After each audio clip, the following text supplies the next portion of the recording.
The word that Oxford picked as the 2025 word of the year is rage baiting. Rage baiting.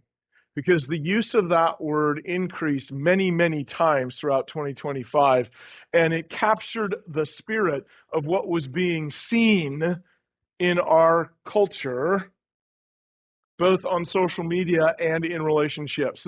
Here's an interesting thing. The word originally was coined back in 2002 by a Usenet user to refer to that moment when you're driving on the road and somebody comes screaming up right behind you and starts flashing you, telling you need to speed up or get over so I can pass you.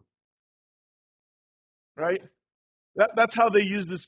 They called this rage baiting, and it's gone on to mean all the times people intentionally say things that are offensive or frustrating to make you angry. Now, if you were here last week, you remember my saying that Colin Hansen at Theocon told us we need not to be manipulated by those who would keep us angry or afraid.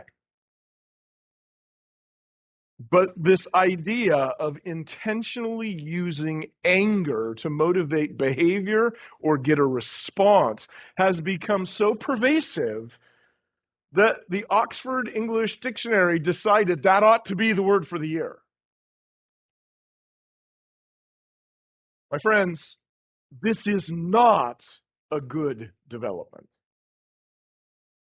And in fact, Jesus has some very, very serious words to say about this.